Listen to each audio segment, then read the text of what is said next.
نحمده ونصلي على رسوله الكريم اما بعد فاعوذ بالله من الشيطان الرجيم بسم الله الرحمن الرحيم رب اشرح لي صدري ويسر لي امري واحلل عقدة من لساني يفقهوا قولي۔ نماز کے بعد مسنون اذکار۔ حضرت ابن عباس رضی اللہ عنہ روایت کرتے ہیں کہ میں رسول اللہ صلی اللہ علیہ وسلم کی نماز کا تمام ہونا تکبیر اللہ اکبر کی آواز سے پہچان لیتا تھا۔ یہ نماز پوری ہو گئی کہاں سے پتہ چلتی تھی؟ یہ کون سی اللہ اکبر؟ سلام پھیرنے کے بعد بلند آواز سے آپ پھر تکبیر پڑھا کرتے تھے۔ یعنی نبی صلی اللہ علیہ وسلم فرض نماز کا سلام پھیر کر اونچی آواز سے اللہ اکبر کہتے تھے۔ اس سے ثابت ہوا کہ امام اور مقتدیوں کو نماز سے فارغ ہوتے ہی ایک بار بلند آواز سے اللہ اکبر کہنا چاہیے۔ اس لیے اگر ایک کلاس کے ختم ہونے کے بعد کبھی تکبیریں لگا دی جائیں تو اس کو بدعت نہ شمار کیا کریں۔ حضرت ثوبان رضی اللہ عنہ روایت کرتے ہیں کہ نبی کریم صلی اللہ علیہ وسلم جب اپنی نماز ختم کرتے تو 3 بار فرماتے استغفر اللہ استغفر اللہ استغفر اللہ۔ کیوں؟ ابھی تو نماز پڑھ لی۔ نماز میں بھی کوئی کمی بیشی ہو سکتی ہے، یا پھر یہ کہ نماز کے بعد دعا قبول ہوتی ہے، اور دعاؤں میں بہترین دعا استغفار ہے۔ پھر یہ پڑھتے اللہم انت السلام ومنک السلام تبارکت یا ذا الجلال والاکرام۔ یا الہی تو السلام ہے، تیری ہی طرف سے سلامتی ہے، اے ذو الجلال والاکرام تو بڑا ہی بابرکت ہے۔ دعائے رسول صلی اللہ علیہ وسلم میں اضافہ۔ جس طرح دعائے اذان میں لوگوں نے اضافہ کر رکھا ہے، اسی طرح اس دعا میں بھی لوگوں نے زیادتی کی ہوئی ہے۔ وہ زیادتی ملاحظہ ہو اللہم انت السلام ومنک السلام۔ رسول اللہ صلی اللہ علیہ وسلم کے الفاظ ہیں، آگے وَإِلَيْكَ يَرْجِعُ السَّلَامُ حَيِّنَا رَبَّنَا بِالسَّلَامِ وَادْخِلْنَا دَارَ السَّلَامِ کا اضافہ کر رکھا ہے۔ کس قدر افسوس کا مقام ہے کہ شروع اور اخیر میں رسول اللہ صلی اللہ علیہ وسلم کے الفاظ اور درمیان میں خود اپنی طرف سے دعائیہ جملے بڑھا کر حدیث رسول میں زیادتی کی ہوئی ہے۔ کیا آپ یہ جملے بھول گئے تھے یا دعا ناقص چھوڑ گئے تھے؟ جس کی تکمیل امتیوں نے کی، یہ وہ ان سے آگے بڑھ گئے نیکی میں۔ اگر کوئی کہے کہ ان بڑھائے ہوئے جملوں میں خرابی کیا ہے، اکثر لوگ یہی کہتے ہیں نا کہ ان میں کوئی ایسی بات تو نہیں لکھی ہوئی، ان کا ترجمہ بہت اچھا ہے، آخر دعا ہی ہے نا اور اللہ ہی کے آگے ہے۔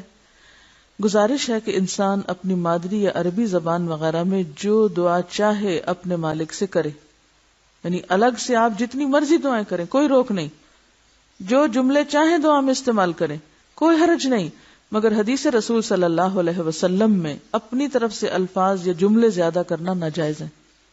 یہ فرق ہے، ٹھیک ہے؟ یعنی دعا مانگنے میں کوئی حرج نہیں، آپ ایک دفعہ یہ دعا پوری کر لیں، اس کے بعد آپ 20 جملے اس طرح کے پڑھیں، بیٹھ کے اپنی طرف سے پڑھ سکتے ہیں، مانگ سکتے ہیں دعائیں، لیکن جو آپ کے الفاظ ہیں اس کے ساتھ مت سابقے اللہ کے جوڑیں، اس کو اتنا ہی رہنے دیں تاکہ جو لوگ اتنا پڑھنا چاہیں وہ اتنا پڑھ سکے۔ آپ کی ایجاد کردہ دعا ان کے اوپر ایک بوجھ نہ بنے، کیونکہ اس سے کیا نقصان ہوتا ہے؟ ایسا کرنے سے دین کی اصل صورت قائم نہیں رہتی، یعنی اوریجنل چیز کا پتہ نہیں چلتا، اصل گم ہو جاتی ہے ادھر ادھر کی چیزوں میں۔ حضرت معاذ بن جبل رضی اللہ عنہ کہتے ہیں کہ رسول اللہ صلی اللہ علیہ وسلم نے میرا ہاتھ پکڑ کر فرمایا، اے معاذ، اللہ کی قسم میں تجھ سے محبت کرتا ہوں۔ یہ کتنی بڑی سعادت ہوگی حضرت معاذ کے لیے کہ ان کو آپ صلی اللہ علیہ وسلم نے قسم کھا کر محبت کا اظہار کیا۔ میں نے کہا میں بھی آپ سے محبت رکھتا ہوں۔ پھر آپ نے فرمایا کہ ہر فرض نماز کے بعد یہ دعا پڑھنا نہ چھوڑنا۔ یہ ہے اللہ کی خاطر محبت کا نتیجہ۔ ہم آدھا کام تو کر لیتے ہیں اور اس کے بعد لوگوں کی غیبت گلے شکوے سنانے شروع کر دیتے ہیں محبت کا اظہار کر کے۔ یہ کس قسم کی محبت ہوتی ہے کہ جس میں آپ صرف لوگوں کی برائیاں ہی بیان کرتے رہیں، خود بھی گناہگار ہوں اور دوسروں کو بھی گناہگار کریں؟ تو اللہ کے رسول صلی اللہ علیہ وسلم نے جب حضرت معاذ سے محبت کا اظہار کیا اور جواباً معاذ نے بھی کیا، تو آؤٹ کم کیا تھا اس محبت کا؟ کہ پھر یہ دعا نہ بھولنا ہر نماز کے بعد۔ محبت تو اس کام کے لیے کہ نیکی اور خیر اور بھلائی کے کاموں میں ایک دوسرے کو آگے بڑھایا جائے، اور وہ دعا کیا ہے؟ رب اعنی علی ذکرک و شکرک و حسن عبادتک، اے میرے رب ذکر کرنے، شکر کرنے اور اچھی عبادت کرنے میں میری مدد کر۔ کتنی خوبصورت دعا ہے، کیونکہ ہم سب چاہتے ہیں ذکر کریں، اللہ کے شکر گزار بندے بنیں، اچھی عبادت کریں، یعنی ہم میں سے ہر ایک کی حرص ہے، اور میرے خیال ہے جتنی جتنی سنت کے مطابق نماز پڑھنے کی توفیق ہو رہی ہے اتنی ہی اور تڑپ بڑھتی ہے نا، یہ بڑھتی جا رہی ہوگی کہ اللہ ابھی نہیں تسلی، ابھی اور اچھی نماز چاہیے، اور اچھی چاہیے، اور اچھی چاہیے۔ خاص طور پہ وہ جو 5 مرتبے آپ نے نمازیوں کے پڑھے ہوں گے، اس کے بعد اپنا آپ کھل کے سامنے آ گیا نا کہ ہم کہاں کھڑے ہیں، ہم کتنے مطمئن ہیں کچھ نہ کر کے بھی۔ تو ظاہر ہے کہ ہم بندے تو کمزور ہیں، کوشش کے باوجود بھی کامیاب نہیں ہو پاتے، ایسے میں پھر مدد کون کرے گا، ہاتھ کون پکڑے گا؟ اللہ رب العزت ہی کی مدد ضروری ہے۔ تو آپ نے حضرت معاذ سے تاکیداً فرمایا تھا کہ یہ دعا پڑھنا نہ چھوڑنا، بھولنا مت۔ حضرت مغیرہ بن شعبہ رضی اللہ عنہ روایت کرتے ہیں کہ رسول اللہ صلی اللہ علیہ وسلم ہر فرض نماز کے بعد کہتے تھے لا الہ الا اللہ وحدہ لا شریک لہ لہ الملک ولہ الحمد وہو علی کل شیء قدیر اللہم لا مانع لما اعطیت ولا معطی لما منعت ولا ينفع ذا الجد منک الجد۔ اللہ کے سوا کوئی سچا معبود نہیں ہے، وہ اکیلا ہے، اس کا کوئی شریک نہیں ہے، اسی کے لیے بادشاہت ہے اور اسی کے لیے تعریف ہے، اور وہ ہر چیز پر قادر ہے۔ یا اللہ تیری عطا کو کوئی روکنے والا نہیں ہے، اور تیری روکی ہوئی چیز کو کوئی عطا کرنے والا نہیں ہے، اور دولت مند کو اس کی دولت تیرے عذاب سے نہیں بچا سکتی۔ حضرت عبداللہ بن زبیر رضی اللہ عنہ روایت کرتے ہیں کہ رسول اللہ صلی اللہ علیہ وسلم نماز سے سلام پھیرنے کے بعد یہ دعا پڑھا کرتے تھے لا الہ الا اللہ وحدہ لا شریک لہ لہ الملک ولہ الحمد وہو علی کل شیء قدیر لا حول ولا قوة الا باللہ لا الہ الا اللہ ولا نعبد الا ایاہ لہ النعمۃ ولہ الفضل ولہ الثناء الحسن لا الہ الا اللہ مخلصین لہ الدین ولو کرہ الکافرون۔ کیا مانگا اس میں؟ کیا مانگا گیا اس میں؟ دیکھیے کچھ بھی نہیں مانگا گیا۔ بعض اوقات کچھ نہ مانگنا بھی مانگنا ہوتا ہے، اور وہ کیا ہے؟ اللہ کی حمد و ثنا کرتے رہنا۔ کیونکہ پیچھے میں نے آپ کو بتایا تھا کہ اللہ کی حمد و ثنا اور تسبیح جو ہے وہ مانگنے سے بھی افضل ہے، جیسے قرآن کی قرات جو ہے مانگنے سے بھی افضل ہے۔ حج کے موقع پر ایک دعا آتی ہے، آپ صلی اللہ علیہ وسلم فرمایا کہ میں اور مجھ سے پہلے کے انبیاء کو جو بہترین دعا بتائی گئی اس موقع کی وہ ہے لا الہ الا اللہ وحدہ لا شریک لہ۔ تو میں جو پہلی دفعہ پڑھا میں نے کہا اس میں تو کوئی دعا ہے ہی نہیں، تو یہ آپ صلی اللہ علیہ وسلم اس کو دعا کہا ہے؟ جی ہاں، ایسی دعائیں دعا سے زیادہ مؤثر ہوتی ہیں۔ دیکھیے اس میں اللہ کی حمد و ثنا ہے، کثرت کے ساتھ اسی کی خوبیاں اور تعریفیں بیان کی گئی ہیں، اور اپنے اخلاص کا اظہار ہے، اپنی محبت کا اظہار ہے۔ تو جو بندہ اس محبت کے ساتھ رب کو پکارتا ہے وہ رب کی ساری توجہ کو اپنی طرف نہیں کر لیتا، رب کی رحمت کو متوجہ کر لیتا۔ اور جب رب کی رحمت ہو جائے اور رب ہماری طرف متوجہ ہو جائے تو پھر وہ ہمیں کتنا دے سکتا ہے، یا کتنا دیتا ہے؟ ہمارے مانگنے سے بھی زیادہ، جو ہمیں بھی نہیں پتا کہ ہمیں مانگنا چاہیے۔ حضرت ایوب علیہ السلام کی دعا دیکھیں، حضرت یونس علیہ السلام کی دعا دیکھیں، تو اگر ذکر کا لیکچر یاد ہے آپ کو تو یہ بات سمجھ آ جانی چاہیے تھی۔ یہ کہہ رہی ہیں کہ کچھ فقیر ایسے ہوتے ہیں جو کچھ نہیں مانگتے، صرف تعریف کرتے رہتے ہیں یا پھر صرف دعائیں دیتے رہتے ہیں، عمر لمبی ہو اور کئی قسم کی دعائیں دیتے رہتے ہیں۔ تو دعا کا مطلب کیا ہے؟ اللہ کے سوا کوئی سچا معبود نہیں، وہ اکیلا ہے، اس کا کوئی شریک نہیں، اسی کے لیے بادشاہت ہے۔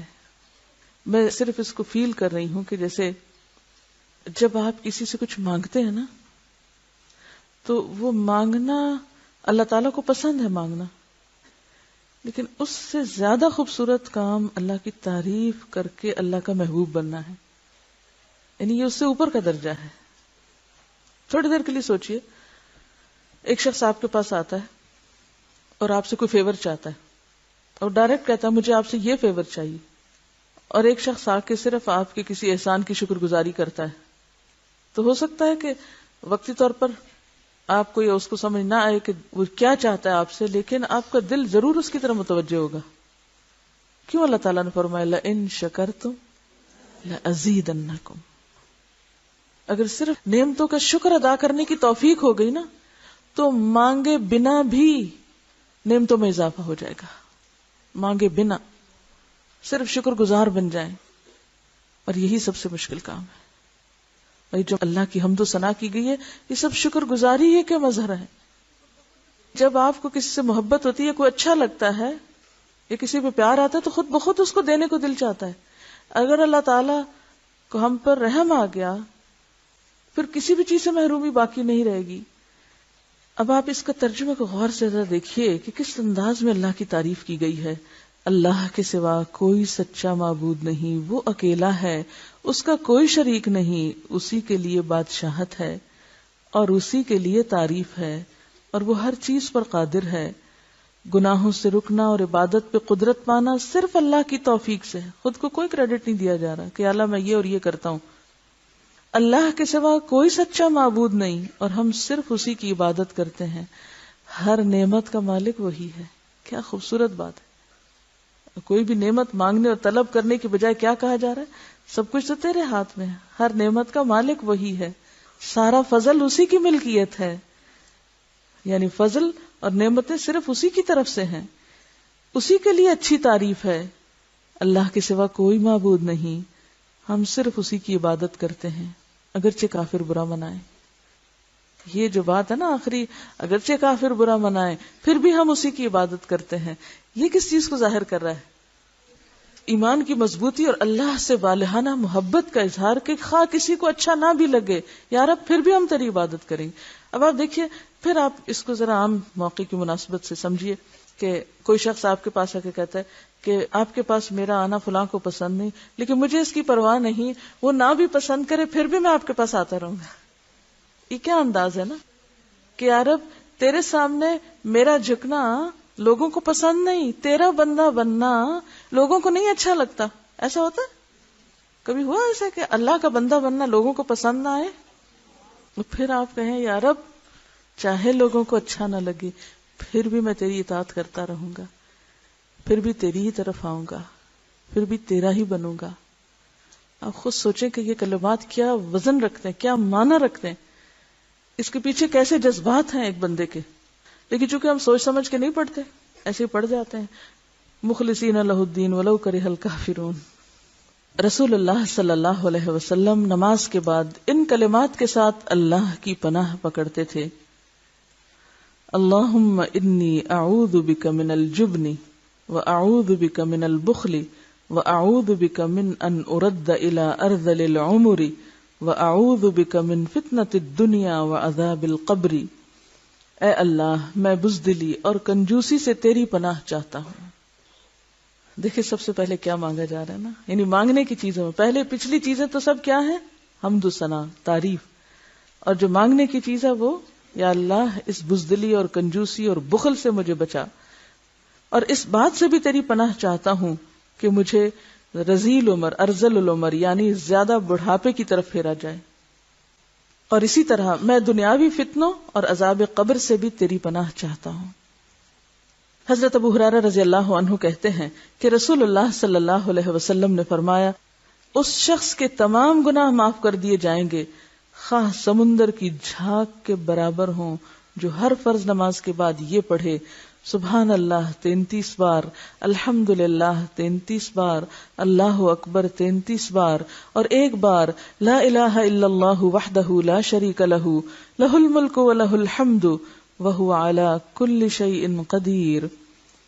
اللہ ہر عیب سے پاک ہے، ساری تعریف اللہ کی ہے، اللہ سب سے بڑا ہے، اللہ کے سوا کوئی سچا معبود نہیں، وہ اکیلا ہے، اس کا کوئی شریک نہیں، اسی کے لیے ساری بادشاہت اور اسی کے لیے ساری تعریف ہے، اور وہ ہر چیز پر خوب قدرت رکھنے والا ہے.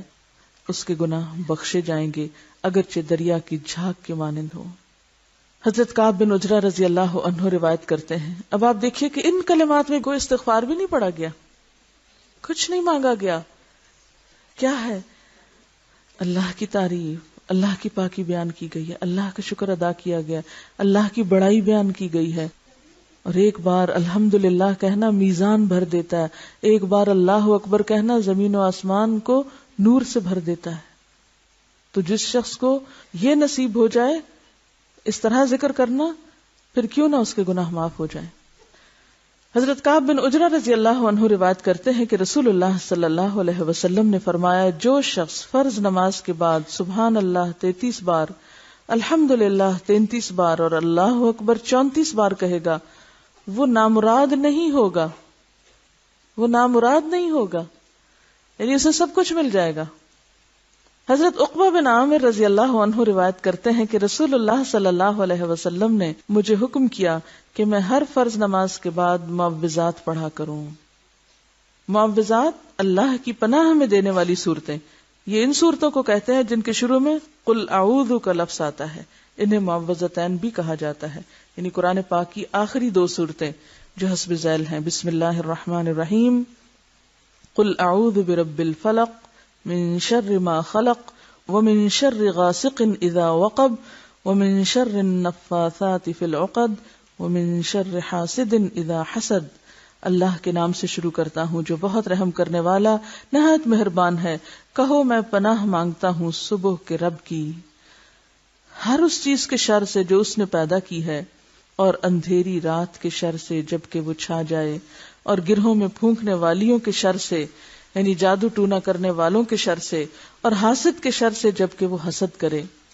بسم اللہ الرحمن الرحیم، قل اعوذ برب الناس ملک الناس الہ الناس من شر الوسواس الخناس الذی یوسوس فی صدور الناس من الجنۃ والناس. اللہ کے نام سے شروع کرتا ہوں جو بہت رحم کرنے والا نہایت مہربان ہے. کہو میں پناہ مانگتا ہوں لوگوں کے رب کی، لوگوں کے مالک کی، لوگوں کے معبود کی، اس وسوسہ ڈالنے والے کے شر سے جو بار بار پلٹ کر آتا ہے، جو لوگوں کے دلوں میں وسوسے اور برے خیالات ڈالتا ہے، خواہ وہ جنوں میں سے ہو یا انسانوں میں سے. حضرت ابو امامہ رضی اللہ عنہ روایت کرتے ہیں کہ میں نے رسول اللہ صلی اللہ علیہ وسلم کو فرماتے ہوئے سنا، جو شخص ہر نماز کے بعد آیت الکرسی پڑھے تو اس کو بہشت میں داخل ہونے سے سوائے موت کے کوئی چیز نہیں روکتی. ہر فرض نماز کے بعد آیت الکرسی، اللہ لا الہ الا ہو الحی القیوم لا تأخذہ سنۃ ولا نوم لہ ما فی السماوات وما فی الارض من ذا الذی یشفع عندہ الا بإذنہ یعلم ما بین ایدیہم وما خلفہم ولا يحيطون بشيء من علمه إلا بما شاء وسع كرسيه السماوات والأرض ولا يؤوده حفظهما وهو العلي العظيم. اللہ کے سوا کوئی سچا معبود نہیں، وہ زندہ ہے، ہمیشہ قائم رہنے والا ہے، وہ اونگتا ہے نہ سوتا ہے، اسی کا ہے جو کچھ آسمانوں اور زمین میں ہے، اس کی اجازت کے بغیر کون اس کے پاس کسی کی سفارش کر سکتا ہے. وہ جانتا ہے جو کچھ ان سے پہلے گزرا اور جو کچھ ان کے بعد ہوگا، اور لوگ اس کے علم میں سے کسی چیز کا احاطہ نہیں کر سکتے، یعنی معلوم نہیں کر سکتے، مگر جتنا وہ چاہتا ہے اتنا علم جسے چاہتا ہے دے دیتا ہے. اس کی کرسی نے آسمانوں اور زمین کو گھیر رکھا ہے، اور ان دونوں کی حفاظت اس کو تھکاتی نہیں. وہ بلند و بالا بڑی عظمتوں والا ہے. رسول اللہ صلی اللہ علیہ وسلم نے فرمایا، جو شخص رات کو سوتے وقت آیت الکرسی پڑھ لیتا ہے تو اللہ کی طرف سے اس کے لیے محافظ مقرر کر دیا جاتا ہے، اور طلوع فجر تک شیطان اس کے قریب نہیں آتا. اللہم اصلح لی دینی الذی جعلتہ لی عصمتا واصلح لی دنیای التي جعلت فیہا معاشی. اللہم انی اعوذ برضاک من سخطک واعوذ بعفوک من نقمتک واعوذ بک منک لا مانع لما اعطیت ولا معطی لما منعت ولا راد لما قضیت ولا ينفع ذا الجد منک الجد. اے اللہ میرے لیے میرا وہ دین سنوار دے جس کو تو نے میری حفاظت کا ذریعہ بنایا ہے، اور میری دنیا بھی سنوار دے جس میں تو نے میری روزی پیدا کی ہے. اے اللہ میں تیری خوشنودی کے ساتھ تیرے غصے سے، تیری معافی کے ساتھ تیرے عذاب سے، تیرے کرم کے ساتھ تیری سزا سے پناہ مانگتا ہوں۔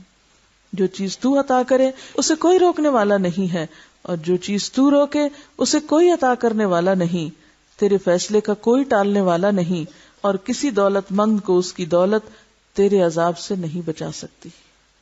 ایک اور دعا ہے، رب اعنی ولا تعن علی وانصرنی ولا تنصر علی وامکر لی ولا تمکر علی واہدنی ویسر الہدی لی وانصرنی علی من بغى علی رب اجعلنی شاکرا لک ذاکرا لک راہبا لک مطواعا لک مخبتا الیک اواہا منیبا رب تقبل توبتی واغسل حوبتی واجب دعوتی وثبت حجتی وسدد لسانی واہد قلبی واسلل سخیمۃ صدری۔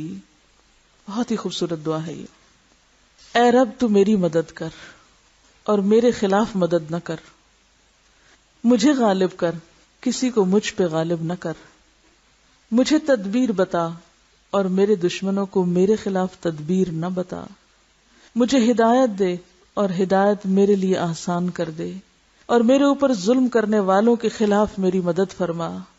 اے میرے رب مجھے اپنا شکر کرنے والا، اپنا ذکر کرنے والا، اپنے سے ڈرنے والا، اپنا حکم ماننے والا، اپنے سامنے گڑ گڑانے والا اور اپنی طرف عاجزی سے رجوع کرنے والا بنا دے۔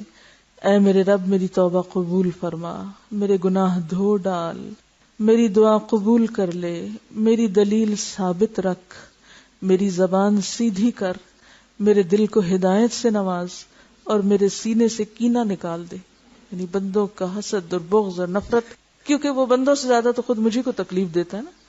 کینہ جس کے اندر ہو، بغض جس کے اندر ہو، نفرتیں جس کے اندر ہو، حسد جس کے اندر ہو، وہ اسی کے لیے عذاب ہے، وہ گندگی اٹھائے پھر رہا ہے۔ تو جس کے پاس گندگی ہو، اسمیل کس کو آئے گی اس کی؟ اٹھانے والے کو تو سب سے پہلے آئے گی نا۔ تو لوگوں سے نفرت لوگوں سے زیادہ خود مجھے کو نقصان دیتی، اس لیے اپنے فائدے اور اپنی بھلائی میں ہے کہ ہم دوسروں کے بارے میں اپنے دل کو صاف کر دیں اور چیزوں کو نکال باہر پھینکیں اور سب کو معاف کر کے اپنے کام سے کام رکھیں۔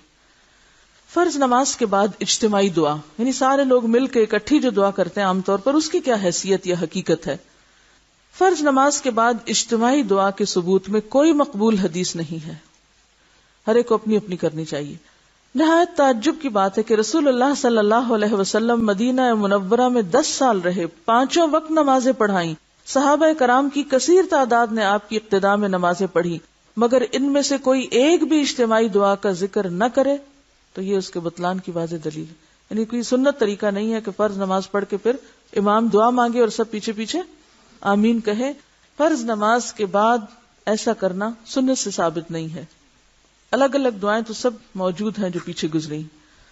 مولانا عبد الرحمن مبارک پوری کہتے ہیں کہ اگر کوئی انفرادی طور پر نماز کے بعد ہاتھ اٹھا کر دعا مانگ لیتا ہے تو اس میں کوئی حرج نہیں۔ امام ابن تیمیہ، ابن قیم، ابن حجر اور بہت سے محققین علماء نے فرض نماز کے بعد مروجہ اجتماعی دعا کا انکار کیا ہے اور اسے بدعت کہا ہے۔ رسول اللہ صلی اللہ علیہ وسلم نے فرمایا، ان قریب میری امت میں ایسے لوگ پیدا ہوں گے جو پانی کے استعمال میں اور دعا کرنے میں حد سے تجاوز کریں گے، یعنی جو حدود میں نے بتا دی، جو طریقے، وہ ان سے آگے بڑھ جائیں گے۔ اجتماعی دعا کی دلیل میں بیان کی جانے والی تمام روایات ضعیف ہیں، تفصیل حسب ذیل ہے۔ حضرت انس رضی اللہ عنہ سے روایت ہے کہ جو بندہ ہر نماز کے بعد اپنے دونوں ہاتھ پھیلا کر دعا کرے، اللہ تعالیٰ اس کے ہاتھوں کو نامراد نہیں لوٹاتا۔ اس کی سند میں اسحاق بن خالد ہے جو منکر احادیث روایت کرتا ہے۔ امام احمد بن حنبل فرماتے ہیں کہ اس کے ایک اور راوی عبدالعزیز بن عبد الرحمن کی خصیف سے بیان کردہ روایات جھوٹی اور من گھڑت ہوتی ہیں۔ خصیف کا انس سے سوا معلوم نہیں، علاوہ ازیں اس روایت میں اجتماعی دعا کا کوئی ذکر نہیں۔ یزید بن اسود عامری کہتے ہیں کہ رسول اللہ صلی اللہ علیہ وسلم نے نماز فجر کا سلام پھیرا اور دونوں ہاتھ اٹھا کر دعا مانگی۔ اس حدیث کی سند حسن ہے، مگر عبید اللہ رحمانی مرحوم لکھتے ہیں کہ کتب احادیث کے اندر اصل حدیث میں ورفع یدیہ فدعا، دونوں ہاتھ اٹھا کر دعا مانگی کے الفاظ موجود نہیں ہیں۔ علاوہ ازیں اس میں بھی اجتماعی دعا کا ذکر نہیں۔ حضرت عبداللہ بن عمر اور عبداللہ بن زبیر دعا کرتے تھے اور آخر میں اپنی دونوں ہتھیلیاں اپنے منہ پر پھیرتے تھے۔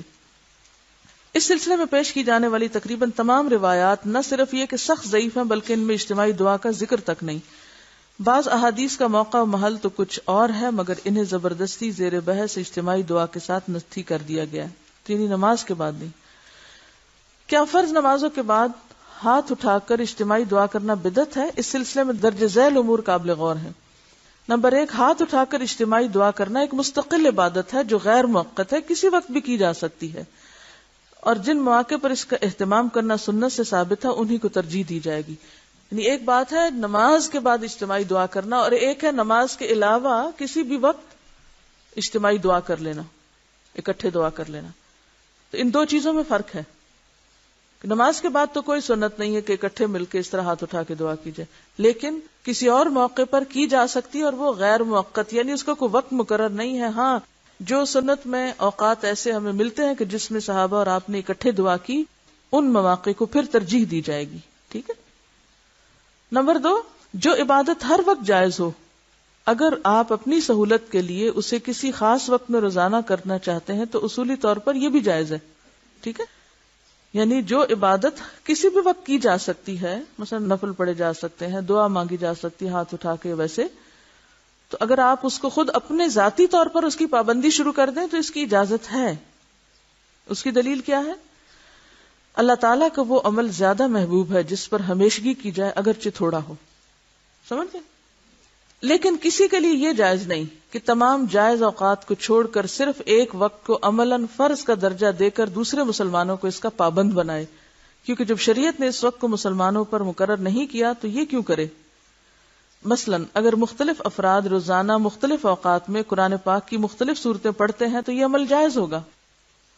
کسی نے مجھے لکھ کے دیا میں ظہر کے بعد یہ صورت پڑھتی ہوں، عصر کے بعد، مغرب کے بعد، وہ اپنا ایک عمل ہے، اپنی ایک پابندی۔ جیسے آپ کو یہ کہا جا رہا ہے کہ یہ آیات جو اب آپ یاد کر رہے ہیں دن کی نمازوں میں اسے بار بار دہراتے رہیں تاکہ آپ یہ حفظ کا حصہ بھول نہ جائیں۔ اب آپ نے مقرر کر لیا میں فجر میں یہ پڑھوں گی، ظہر میں، عصر میں، مغرب میں، تو یہ آپ کا انفرادی عمل، آپ ایسا کر سکتے ہیں، ٹھیک ہے، لیکن آپ دوسروں کو پابند نہیں بنا سکتے۔ مثلا مجھے کوئی حق نہیں کہ میں آپ سب کو کہوں آج کے بعد آپ سب فجر کی نماز میں سورۃ البقرہ اتنی اور اتنی آیتیں پڑھا کریں۔ کیوں؟ یہ ایک شریعت مقرر کرنا ہے جس کا مجھے حق نہیں۔ ہاں، انڈیویجولی اگر میں اپنے لیے کوئی ایک عبادت خاص کر لیتی ہوں اپنی سہولت کے لیے تو کوئی بات نہیں، کیونکہ کوئی بھی کام اگر پابندی کے ساتھ کیا جاتا ہے تو وہ پسندیدہ کام بن جاتا ہے، لیکن دوسروں کے اوپر اسے مسلط نہیں کرنا چاہیے، اس سے دین مشکل ہوتا ہے۔ اب یہاں بھی یہ کیوں کہا جا رہا ہے کہ فرض نماز کے بعد ایسا نہ کیا جائے؟ مجھے ایک آدھ دفعہ ایسی کسی مسجد میں نماز پڑھنے کا اتفاق ہوا جن کے جو امام صاحب تھے نماز کے بعد انہوں نے دعا مانگنی شروع کر دی، اتنی لمبی دعا، اتنی لمبی دعا، معلوم نہیں کہاں کہاں کی irrelevant دعائیں۔ دیکھیں نا، دعا بھی ایک طرح سے ایک حاجت اور ایک ضرورت کو سامنے رکھ کے ہی مانگی جاتی ہے نا، کسی موقع محل کی مناسبت سے ہی مانگی جاتی ہے۔ اگر شادی کا موقع ہوگا تو آپ کیا دعا مانگیں گے کہ مجھے قبر کے عذاب سے بچا؟ اس موقع کی دعا کیا ہے؟ آپ صلی اللہ علیہ وسلم نے مختلف مواقع کی دعائیں بتائی ہیں نا جو اس موقع کی مناسبت سے مانگی گئی ہیں۔ صبح اٹھنے کی دعا رات کو سونے کی دعا سے فرق ہے یا نہیں؟ یہ تو نہیں کہ اگر آپ دعا مانگنے لگے تو آپ ہر وقت ہر ہی چیز مانگنا شروع کر دیں، اور فرض نماز کے بعد ان دعاؤں کو جو مسنون ہیں انہیں چھوڑ کر آپ معلوم نہیں کہاں کہاں دنیا بھر کے چکر لگا لیں اور ہر ایک کے لیے، اور پھر پرسنل اور انڈیویجول لوگ بھی کہہ دیتے ہیں، پھر لوگ ان کا نام لے کے وہ الگ دعائیں مانگنا شروع کر دیتے ہیں، اور اس سے باقی آڈینس کو کوئی دلچسپی نہیں ہوتی، لہٰذا وہ سب اپنی توجہ ہٹا بیٹھتے ہیں۔ اور بعض اوقات یہ ہوتا ہے کہ فرض کے بعد یکسوئی سے بندہ دعا مانگے اور اٹھ کے سنت پڑھے اور کام کو جائے، کیونکہ یہاں پر تو آپ کو جمعے کے دن چھٹی ہے، آپ جتنا مرضی مسجد میں بیٹھے رہیں۔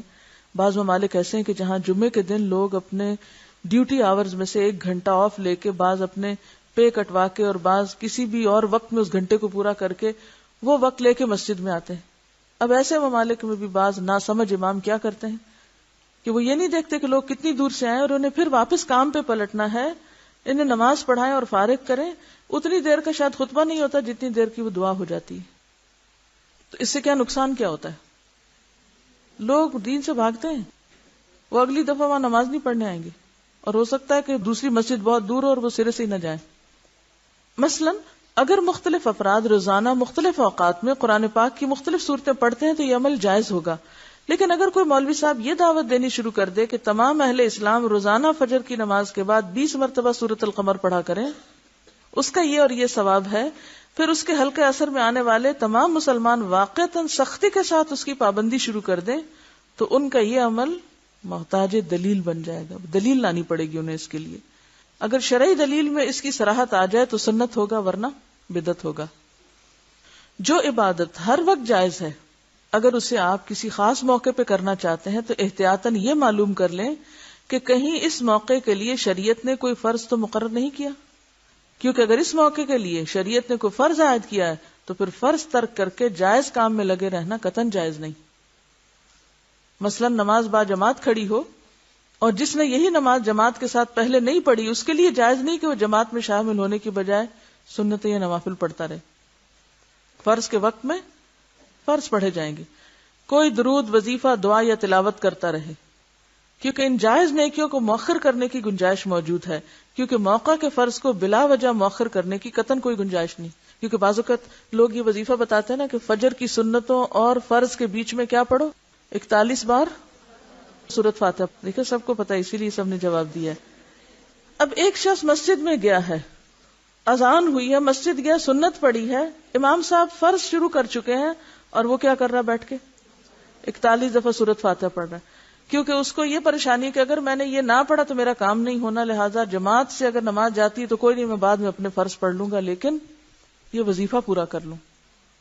تو جب فرض کا وقت آ جائے تو پھر نوافل اور ایسے اعمال اور اذکار کرنا درست نہیں۔ موقع کے فرض کو بلا وجہ مؤخر کرنے کی قطعاً کوئی گنجائش نہیں۔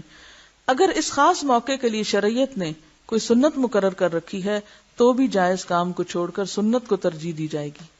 اگرچہ سنت فرض نہیں، اسے کیا جائے تو بہت زیادہ ثواب ہے، اور اگر کسی وجہ سے کبھی چھوٹ جائے تو کوئی گناہ نہیں، مگر ایک موقع کی سنت کو جب ہمیشہ ترک کیا جائے گا تو گناہ لازم آئے گا، کیونکہ سنت چھوڑنے کے لیے نہیں، اپنانے کے لیے ہوتی ہے۔ اسے اپنانا ہی حب رسول کا تقاضا ہے، جبکہ اسے چھوڑے رکھنا اس سے بے رغبتی کی دلیل ہے کہ ہمیں کوئی انٹرسٹ نہیں ہے ان سنتوں سے۔ اور ارشاد پاک ہے، جس نے میری سنت سے بے رغبتی کی وہ مجھ سے نہیں، من رغب عن سنتی فلیس منی۔ اس کی مثال فرض نماز کے بعد لا الہ الا اللہ کا اجتماعی ورد ہے۔ اس میں کوئی شک نہیں کہ لا الہ الا اللہ افضل الذکر ہے، یعنی سب سے افضل ذکر، لیکن اسے کسی بھی وقت کرنا جائز ہے، اور چونکہ فرض نماز کے بعد والا وقت بھی اوقات میں سے ایک وقت ہے، لہٰذا اگر کوئی شخص کسی فرض نماز کے بعد اپنے طور پر لا الہ الا اللہ کہہ دیتا تو جائز ہے۔ لیکن جب ہم یہ دیکھتے ہیں کہ فرض نماز کے فوراً بعد نبی اکرم صلی اللہ علیہ وسلم کا معمول اور سنت کچھ اور ہے، تو پھر ہر فرض نماز کے بعد ہمیشہ لا الہ الا اللہ کا ورد کرنے کا مطلب یہ ہے کہ اس موقع کی سنت کو ختم کر دیا جائے، کیونکہ لا الہ الا اللہ کا ورد مؤخر ہو سکتا ہے۔ مؤخر کا کیا معنی ہے؟ بعد میں کیا جا سکتا ہے، لیکن نماز کے بعد والے مسنون اذکار اور دعاؤں کو ہمیشہ مؤخر کرنا کسی بھی طرح جائز نہیں۔ ویسے بھی کورس کی شکل میں بلند آواز سے لا الہ الا اللہ کے اجتماعی ورد کی پورے عہد نبوت میں کوئی مثال نہیں ملتی کہ مسجد میں ساری مسجد مل کر ایک نعرے کی شکل میں اجتماعی ورد کرے۔ صحابہ کرام سے ایسی کوئی دلیل نہیں ملتی کہ انہوں نے کبھی آپ کی موجودگی میں ایسا کیا ہو۔ اگر کسی موقع کی سنت کے ساتھ ایک اور سنت آ ملے تو دونوں سنتوں کو بجا لانا درست ہوگا۔ اب انہوں نے یہ بتایا نا، فرض اور سنت میں سے کس کو ترجیح دینے کی؟ فرض کو۔ سنت اور عام جائز کام میں سے سنت کو، اور سنت کے بیچ میں اگر کوئی فرق کرنا تو کیا کیا جائے گا؟ مثلا کسی فرض نماز کی جماعت ہوئی، امام صاحب نے سلام پھیرا، امام صاحب اور مقتدی حضرات مسنون اذکار اور دعا میں مصروف ہو گئے، اچانک کسی نے کہا بیماروں کے لیے دعا کریں، یہ فلاں شخص بیمار ہے اس کے لیے دعا کریں، تو کسی کے مطالبے پر دعا کرنا بھی سنت ہے، لہذا دعا کرنا جائز ہوگا۔ یعنی ایک مسنون کام آپ کر رہے ہیں، ایک اور مسنون کام اوپر سے آپ پڑا ہے، اور اگر وہ تقاضا کرتا ہے کہ پہلے کر لیا جائے کہ بھول نہ جائے، تو اس وقت دوسری سنت کو لے کر پہلی سنت بعد میں پوری کی جا سکتی ہے۔ یاد رکھیے، ہاتھ اٹھا کر اجتماعی دعا کرنا نہ تو فرض نماز کا حصہ ہے اور نہ ہی بعد والے مسنون اذکار کا حصہ، اس لیے اس کا دائمی اہتمام کرنا درست نہیں، کیونکہ فرض نماز ایک الگ عبادت ہے اور ہاتھ اٹھا کر اجتماعی دعا کرنا ایک الگ عبادت ہے۔ جب کسی شرعی دلیل کے بغیر دو الگ الگ عبادتوں کو ایک مخصوص ترتیب کے ساتھ ہمیشہ ایک ساتھ ادا کیا جائے کہ دونوں ایک دوسرے کا حصہ معلوم ہو، حتیٰ کہ ایک کے بغیر دوسری کو نامکمل سمجھا جانے لگے، نیز ایک شرعی مسئلے کی طرح لوگوں کو اس کی دعوت، ترغیب اور تعلیم دی جائے، اور جو شخص ان عبادات کو آپ کے طریقے کے مطابق ادا نہ کرے اسے منکر اور گستاخ کے القابات سے نوازا جائے تو آپ راہ سنت سے بھٹک جائیں گے، کیونکہ جب مختلف عبادات کو اپنی مرضی سے یکجا کر کے ایک نیا طریقہ رائج کیا جائے گا تو وہ سنت نہیں رہتا، بدعت بن جاتا ہے۔ بات اصول کی ہے، جو کام نبی صلی اللہ علیہ وسلم کی زندگی میں ضروری بھی ہے اسے کرنے کے لیے کوئی رکاوٹ بھی نہیں، پھر پورے عہد نبوت میں اسے کوئی نہ کرے، مگر ہم نہ صرف ہمیشہ خود کریں بلکہ دوسروں کو بھی دعوت دیں تو یہ بدعت ہوگی۔ یعنی کوئی بھی عمل جو آپ کے دور میں ثابت نہیں، اس کو آج کے دور میں لازم کا درجہ دے دینا، یہ بدعت بن جاتا ہے۔ اگر کوئی شخص کسی خاص وجہ یا موقع یا مناسبت سے، مثلا سکھانے کی غرض سے اگر آپ کو کہا جائے مل کے دعا پڑھ لیں، جیسے قرات آپ کو مل کے کروائی جاتی ہے، تب آپ کہیں کہ اس کی کیا دلیل ہے کہ قرات سب مل کے ہی کریں، تو یہ قرات کا وقت نہیں ہے، تو سیکھنے کا وقت ہے۔ تو اسی طرح دعائیں اگر آپ کو سکھانے کی غرض سے اکٹھی پڑھائی جا رہی ہیں یا آپ پڑھتے ہیں دہراتے ہیں ان کو اکٹھا، تو وہ صرف ایک سیکھنے کی غرض ہے، لیکن اس میں بھی ہمیشہ دوام نہیں ہونا چاہیے، اسے زندگی کا حصہ نہیں بنا لینا چاہیے، ورنہ پھر وہ بھی بدعت بن جائے گا۔ سوال پیدا ہوتا ہے کہ کیا عہد نبوت میں فرض نمازوں کے بعد ہاتھ اٹھا کر دعائیں کا اجتماعی اہتمام تھا؟ اس میں کوئی رکاوٹ تھی؟ نہیں تھی۔ پھر اگر کسی فرض نماز کے بعد اس کا اہتمام نہیں کیا گیا تو اس سے معلوم ہوا کہ اس کا اہتمام نہ کرنا سنت ہے، کیونکہ ناممکن ہے کہ ایک چیز دین بھی ہو اور عہد نبوت میں کر سکنے کے باوجود اسے کوئی نہ کرے یا اسے کیا گیا ہو مگر مقبول احادیث کے وسیع ذخیرے میں وہ کہیں کسی کو نظر نہ آئے۔ انسان فطرتاً سہولت پسند ہے، اسے مسنون دعائیں یاد کرنا گناہ گزرتا ہے کیونکہ اس کی مصروفیات بہت ہیں، لہذا فرض نمازوں کے بعد یکسوئی کے ساتھ 5-6 منٹ نہیں نکال سکتا۔ اس سنت سے پہلو بچانے کے لیے متبادل ایجاد کر لیا گیا ہے کہ مولوی صاحب سلام پھیرتے ہی ہاتھ اٹھائیں، چند مسنون غیر مسنون الفاظ پر مشتمل چھوٹے چھوٹے جملے بولیں، منہ پہ ہاتھ پھیر کر تمام نمازیوں کو فارغ کر دیں، جس کے بعد وہ سب مسنون اذکار پڑھے بغیر اٹھ کھڑے ہوں۔ اس بدعت کا ہی نقصان ہے نا، البدعۃ تمیت السنہ، بدعت سنت کی موت ہے، سنت ختم کر دیتی ہے۔ جہاں بدعت آئے گی وہاں سے سنت رخصت ہو جائے گی۔ اب امام صاحب کا سب کی طرف سے پڑھتے رہنا سب لوگوں کو دین کے ایک حکم پر عمل کرنے سے ایک طرح سے روک دیتا ہے۔ جب وہ ہمارے لیے دعا کر سکتے تو ہمیں کیا ضرورت ہے مسنون ذکر سیکھنے کی؟ ہم کیوں اپنے دماغ پہ زور ڈالیں؟ ہمارے پاس وقت نہیں، باقی سب دنیا کے کاموں کے لیے وقت ہے، ایک مسنون ذکر سیکھنے کا وقت نہیں۔ حالانکہ ہم نے پڑھا کہ آپ صلی اللہ علیہ وسلم قرآن کی سورت کی طرح یہ اذکار بھی سکھایا کرتے تھے جو چند مخصوص اذکار ہیں۔ تو اس لیے ہمیں ضرور اس موقع کی مناسبت سے اپنے اعمال کا جائزہ لینا ہے۔ در حقیقت یہ دعا نہیں، رسم ہے جو انتہائی نیک نیتی سے ہر فرض نماز کے بعد ادا کی جاتی۔ اس طرح غیر شعوری طور پر ایک سنت کو مٹانے کا گناہ کیا جا رہا ہے۔ افسوس کہ لوگوں کو بدعتوں پر عمل کرنے کے لیے تو بہت وقت مل جاتا ہے مگر سنت اپنانے کے لیے وقت نہیں ملتا۔ جو شخص بدعت کی تردید کرے اسے سرے سے دعا کا منکر ہی بنا دیا جاتا ہے۔ وہ کہتے ہیں یہ تو دعا ہی نہیں کرنے دیتے، یہ تو دعا کرنے سے منع کرتے۔ اب جیسے بدعت کے طور پر قرآن پڑھنا جو ہمارے ہاں عام طور پر رائج ہو گیا، اور اس سے کوئی روکے تو کہتے ہیں وہ فلاں تو قرآن پڑھنے سے منع کرتی، اور سنت کا تارک سنی کہلاتا ہے۔ فرض نمازوں کے بعد مسنون اذکار اور دعاؤں کو چھوڑ کر ان کے متبادل کے طور پر لا الہ الا اللہ کے اجتماعی ورد اور ہاتھ اٹھا کر اجتماعی دعا مانگنے کو اس لیے بھی رواج دیا گیا ہے کہ یہ ہمارے مسلک کی علامت اور پہچان بن جائے، کیونکہ وہ باہر سے گزرتے ہوئے پتہ چل جائے گا کہ کس کی مسجد ہے جس میں یہ مخصوص ذکر ہوتا ہے۔ کیا کسی مسلک کے تحفظ کے لیے شرعی مسائل اور احکام کے ساتھ اس طرح کھیلنا جائز ہے؟ اسلام کا حکم کیا ہے؟ فرقہ واریت کو مٹایا جائے یا اسے فروغ دیا جائے؟ یعنی مخصوص امتیازی نشان بنا بنا کے اپنے آپ کو ایک جداگانہ حیثیت دی جائے؟ خلاصہ یہ ہے کہ فرض نماز کے بعد ہاتھ اٹھا کر اجتماعی دعا کرنا فی نفسی ہی جائز ہے، یعنی آپ الگ اپنی کر لیں ٹھیک ہے، لیکن اس جائز کا ٹکراؤ ایک سنت سے ہو رہا ہے، لہذا اسے اپنا معمول نہیں بنانا چاہیے، کیونکہ سنت رسول مقبول صلی اللہ علیہ وسلم ہی اس بات کا زیادہ حق رکھتی ہے کہ وہ ہر کلمہ گو مسلمان کا معمول، مسلک اور پہچان بنے۔ لہذا ہمیں عموماً انہی اذکار اور دعاؤں پر اکتفا کرنا چاہیے جن پر ہمارے نبی صلی اللہ علیہ وسلم اور ان کے صحابہ کرام ہمیشہ اکتفا کرتے رہے۔ اللہ تعالی ہم سب کو اس کی توفیق دے۔ یاد رہے کہ امام کے سلام پھیرنے سے جماعت ختم ہو جاتی ہے مگر نمازیوں کا اجتماع ختم نہیں ہوتا، بلکہ ہر نمازی اپنی اپنی جگہ بیٹھ کر عموماً ایک ہی قسم کے مسنون الفاظ پڑھ رہا ہوتا ہے۔ یہی نماز با جماعت کے بعد اجتماعی دعا کا مسنون تصور ہے، اسی پر سلف صالح کا عمل رہا ہے۔ لیکن یہ بات کہ امام اور مقتدی حضرات لازماً ہاتھ اٹھائیں اور مروجہ انداز میں مختصر سی رسم ہے، دعا ادا کر کے نمازی کو فارغ کریں، تو یہ درست نہیں۔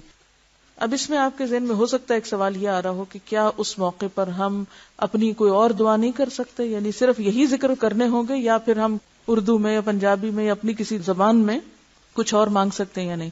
تو مسنون اذکار پڑھنا ویسے تو کافی ہے ساری ضروریات کو، لیکن اگر کوئی خاص مسئلہ ہے، دکھ، تکلیف، پریشانی، بیماری، کوئی بھی آپ کی خاص حاجت یا دعا ہے، تو آپ وہ اپنی زبان میں بھی مانگ سکتے ہیں، اس کا مانگنا منع نہیں ہے، ٹھیک ہے؟ لیکن عام طور پر اگر یہ مانگنے کی توفیق ہو گئی تو گویا آپ نے سب کچھ مانگ لیا، اور یہ بھی کافی ہو جائے گا۔ وآخر دعوانا ان الحمد للہ رب العالمین، سبحانک اللہم وبحمدک، نشہد ان لا الہ الا انت، نستغفرک ونتوب الیک۔